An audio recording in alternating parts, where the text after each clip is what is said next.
नमस्कार पेंशनर्स मित्रों, आप लोग जो कमेंट्स बॉक्स में टिप्पणियां करते हैं, कमेंट्स करते हैं, उसके आधार पर ही हम अपना अगला वीडियो बनाते हैं और कोशिश ये करते हैं कि प्रतिदिन उसी के आधार पर अपने ढंग से वो बातें कहें जिससे आपकी संतुष्टि हो जाए। लेकिन सबको संतुष्ट कर पाना हमारे बस का तो है नहीं। एक सज्जन ने लिखा कि आप अपनी बात कहो, दूसरे चैनलों पर टिप्पणी क्यों करते हो।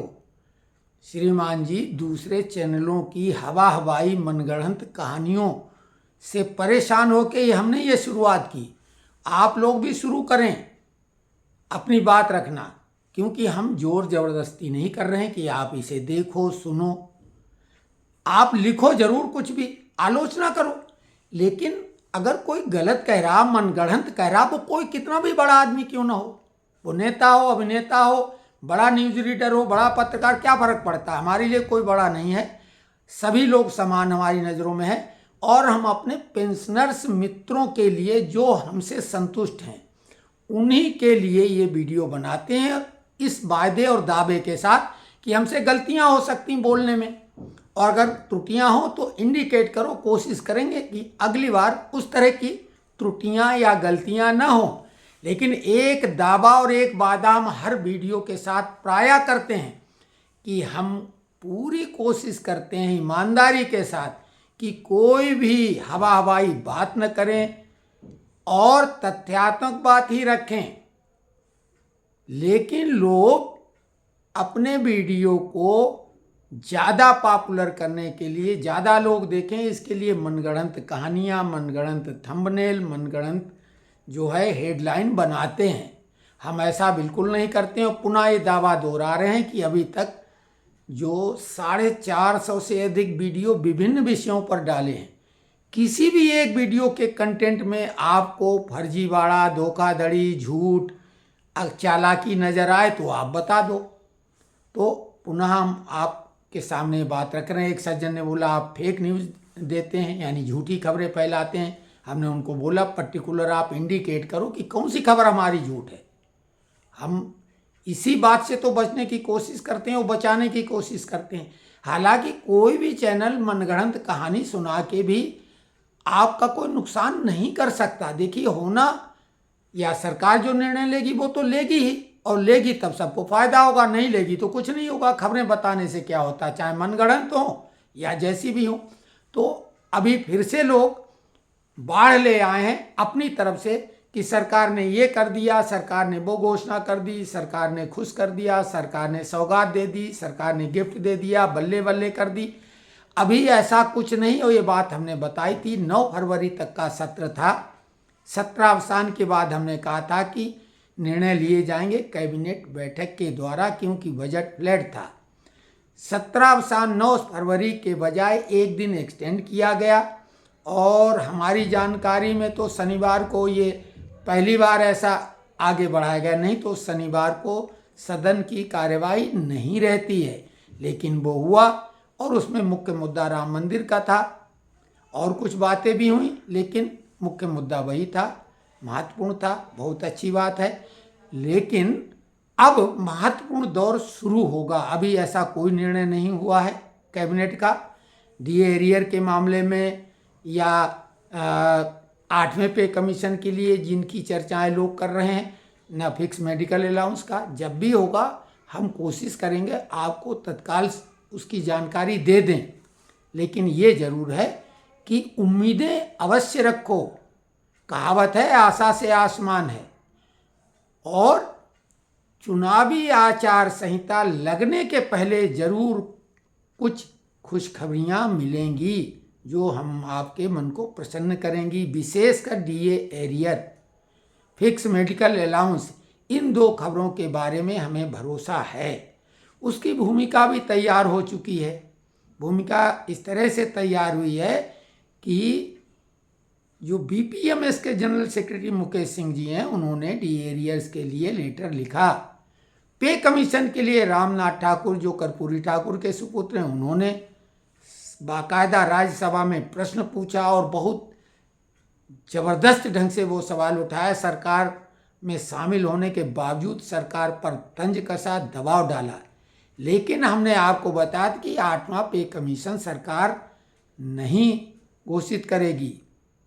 एक्वायर्ड फार्मूले के अंतर्गत ही वेतन वृद्धि होगी अगली बार, क्योंकि अकारण वो सब इधर उधर जो है कमेटी के सदस्य, आयोग के सदस्य होते हैं, घूमते फिरते हैं, अकारण खर्चा होता है, समय बर्बाद होता है।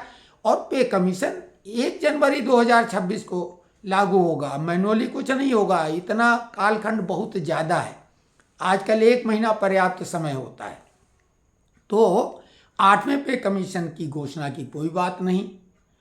ये जरूर हमने कहा अगर सरकार कर दे तो बहुत अच्छी बात है भाई। मनाही के बाद मनाही तो उन्होंने डी एरियर की भी की हुई है, लेकिन वो डी एरियर हमें लगता है कि चुनाव आचार संहिता लगने के पहले घोषणा कर देगी। उसके अलावा डीए मर्ज की बात भी चल रही है। डीए मर्जिंग के बाद में 50% डीए मर्ज होने की संभावना जो है, क्योंकि 25% भी निर्णय लिया जा सकता है, हमने बार बार कहा है, लेकिन हम ये मानते हैं कि 50% डीए मर्ज होगा। तो सबसे बड़ा फायदा जो अब होने वाला है, जो रिटायरमेंट जिनका होना है वो होगा ग्रेजुएटी में, क्योंकि अभी उसकी सीलिंग है 20 लाख की, वो हो जाएगी बढ़ के 25 लाख और भत्तों में वृद्धि होगी। तो मर्जिंग का ये मामला है और ये मामला भी लगभग फार्मूले के आधार पर है। तो ये खबर कोई बहुत आश्चर्यजनक नहीं, और ये होना है 25% हो या 50%। उम्मीद हम 50% की ही करते हैं। फिक्स मेडिकल अलाउंस की भी उम्मीद करते हैं। लेकिन जो पेंशन वृद्धि की खबर लोगों ने कर दी कि वो बढ़ा दी, और कुछ लोग तो 10-15% भी बढ़ा रहे हैं 65 साल की उम्र में। तो अभी ऐसा कोई निर्णय नहीं लिया गया है। निर्णय लिया जा सकता है, इसमें कोई शक नहीं है, क्योंकि मांग है जोर शोर से। तो उसका इंतजार करना पड़ेगा कैबिनेट बैठकों का। अभी कोई पुख्ता खबर, तथ्यपरक खबर नहीं है। हम भी अपने सूत्रों से लगातार संपर्क में हैं। महत्वपूर्ण मुद्दा नोशनल इंक्रीमेंट का है, जिसके लिए बहुत संजीदगी के साथ हम बात भी कर रहे हैं, कोशिश भी कर रहे हैं।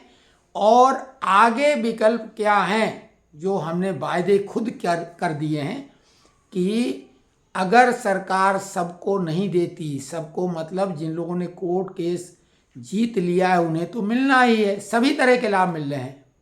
लेकिन जिन लोगों ने अभी कोर्ट केस नहीं किया है, तो पहले नंबर पे हम आप लोगों को ये निवेदन कर रहे हैं कि आचार संहिता लगने का इंतजार कर लें, और जो भी कुछ निर्णय लें गर्मियों की छुट्टी के बाद, जो ये कोर्ट की भी होती हैं, उसके बाद ही मन बनाएं। क्योंकि एक बात तय है कि अब सिंपल कैट में जाने से ही ये मिल जाएगा इंक्रीमेंट।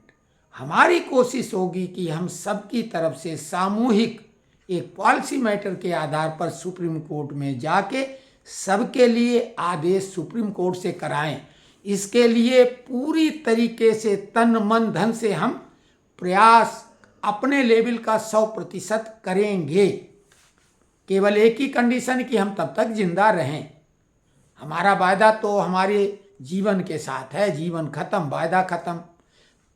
तो मन प्राण से हम कोई बात करते हैं, वही हमारी शक्ति। हमारा स्वास्थ्य गड़बड़ चल रहा है, बावजूद हमारी कोशिश होती कि हम आएँ। हमें अच्छा लगता है, आप लोगों से एक तरह से हमें लगता है हम संवाद कर रहे हैं, बातचीत कर रहे हैं। जो भी अन्य मुद्दे हैं पेंशन वृद्धि के और कुछ मामले और भी जो हैं, इस समय वो दिमाग में अब नहीं आ रहे हैं। बाकी हम कल वीडियो बनाएंगे। लेकिन एक बात बता दें कि कैबिनेट बैठकों से भी जो निर्णय लिए जाएंगे वो उम्मीद मत करो कि अगले हफ्ते में हो जाएंगे। आचार संहिता जब लगनी होगी, सरकार को मालूम होगा कि इस तारीख से लगेगा, तो निकटतम, जैसे कि क्रिकेट में अगर वनडे है तो 40 ओवर के बाद बैट्समैन रिस्क वाले शॉट मारता है, तो 40 ओवर के बाद जो 10 ओवर का मैच होता है, उसी प्रकार से आचार संहिता लगने के 10 दिन बहुत महत्वपूर्ण होंगे। उन्हीं में धड़ाधड़ लोक लुभावन घोषणाएं होंगी और उसी कालखंड में हम लोगों के लिए खुशखबरियां मिलेंगी। एडवांस में इतना सरकार घोषणा करेगी नहीं। कुछ लोगों ने ये जरूर, कुछ लोगों ने नहीं, एक व्यक्ति ने बोला था कि 16 फरवरी से आचार संहिता लग जाएगी, लेकिन हमने उसकी बात को खारिज तो नहीं किया, लेकिन हमने कहा भाई हमें नहीं मालूम है और हमारा अभी भी मानना है कि नहीं, इतनी जल्दी नहीं लगने वाली है, तो इंतज़ार करिए। अभी बहुत कुछ नहीं है। अकारण मनगढ़ंत ढंग से, रोमांचक ढंग से हम वीडियो को ज़्यादा लोग देखें, इसलिए कोई मनगढ़ंत कहानी तो नहीं बता पाएंगे। और जो लोग बता रहे हैं उन पर टिप्पणी करना भी नहीं छोड़ेंगे किसी के कहने से। किसी के दबाव में या डर तो है नहीं कि किससे डरना है, क्यों डरना है। भाई हमारा भी चैनल है, भले छोटा चैनल सही है, लेकिन हमारे लिए कोई चीज़ छोटी हो बड़ी भी नहीं होती। अगर एक व्यक्ति भी हमारे चैनल को देख रहा है, हमारे लिए संतुष्टि का पैमाना है। हमने फिर आपको दोहरा के बता दें कि हम पैसे के लिए वीडियो नहीं बनाते हैं कि दिन में 10-20 वीडियो बना के डालते रहें और कुछ भी मनगढ़ंत कहानी चलाते रहेंगे क्योंकि देखने वाले कुछ नए लोग मिल ही जाते हैं। तो ऐसा बिल्कुल नहीं है। जो भी हम आपके सामने बात रखेंगे वो फैक्ट पे आधारित होगी, और भविष्य की कोई बात आंदोलन वाली होगी वो बात करेंगे तो उस ढंग से करेंगे। तो तब तक के लिए जय जय सिया राम। आप भी लोग अपने स्वास्थ्य का ख्याल रखें। कोरोना के आने के बाद ये बिगड़ी हुई सर्दी जुकाम खांसी निमोनिया का एक अजीबोगरीब कॉकटेल जो है बहुत परेशान कर रहा है। पूरा परिवार ही नहीं, आसपास तमाम लोग दिक्कत में हैं इस समय, और आप लोग भी अपने स्वास्थ्य का पूरा ख्याल रखें। जय जय सिया राम।